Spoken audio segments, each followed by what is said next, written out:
බයිසිකලයක් brand New ගන්නකොට සාමාන්‍යයෙන් අපි හිතමු ලීටරයට කිලෝමීටර් 60ක් දුවනවා කියලා. ඊට පස්සේ අවුරුදු 5ක් විතර යනකොට මේ බයිසිකලේ ලීටරයට කිලෝමීටර් 40ක් විතර දුවන්නේ. අද සමාජයේ සාමාන්‍යයෙන් මේක ගැන කතා කරාම කියන්නේ බයිසිකලේ පරණ වෙන්න ඒක සාමාන්‍ය දෙයක් කියලා. මේක සාමාන්‍ය දෙයක්. මේක හදන්න බැරි ගැටලුවක් නෑ. මේක හදන්න පුළුවන් ගැටලුවක්.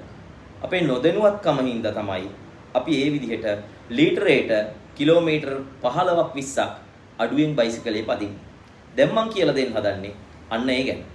ඉතින් මේ රූප සටහන ආයි අපි ගමු.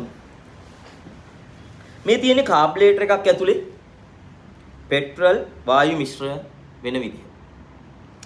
එතකොට මෙන්න මේ ජෙට් එක කියන කොටසෙන් තමයි පෙට්‍රල් ටික ඉහළට ඇදලා ගන්න මේ යට පෙට්‍රල් පිරිච්ච කප් එකකින්. එතකොට මේ ජෙට් එකේ එක බයිසිකලයට සයිසස් තියෙනවා. මේ ජෙට් එකේ මැද තියෙන සිදුරේ සයිස් එක තමයි ඒ ජෙට් එකේ ගහලා තියෙන්නේ. අපි නිකන් උදාහරණයකට ගමු. බයිසිකලේ බ්‍රෑන්ඩ් නිව් ගන්නකොට ඒ බයිසිකලේ ජෙට් එකේ ගහලා තියෙන්නේ සයිස් එක 100. 100 කියන සයිස් එකේ සිදුරක් තමයි ඒ ජෙට් එකේ ගහලා තියෙන්නේ. එතකොට මේ තියෙන්නේ පෙට්‍රල්. මේ කොටස හදලා තියෙන්නේ පිත්තල වලින්.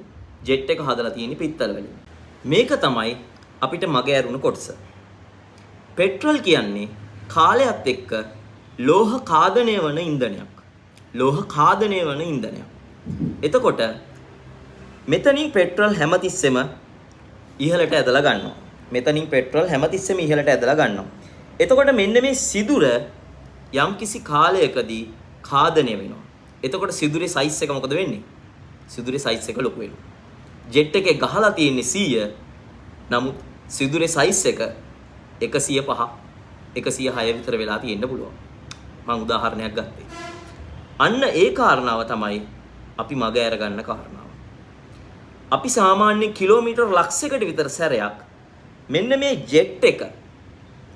ජෙට් එක මාරු කරන්න පුළුවන් නම් ඔබේ බයිසිකලය ගන්නකොට ලීටරයට කිලෝමීටර් 60ක් දිව්වා නම් අවුරුදු 5ක් ගිහිල්ලත් ලීටරයට කිලෝමීටර් 60ක් පදින විදිහටම මේ බයිසිකලේ පදින්න පුළුවන්. මෙන්න මේ කාරණාව අපේ කට්ටිය ගොඩක් දුරට වරද්ද ගන්න කාරණාවක්. ඇයි මේ කාරණාව වරද්දගන්නේ? ලෙඩක් නැත්තම් කාබ්ලේටරේ එහෙම ගලවන්න එපා. ගලව ගත්තොත් නඩුවක් තමයි. ඔන්න ඔය වගේ මතයක් තියෙනවා අද අපේ රටේ.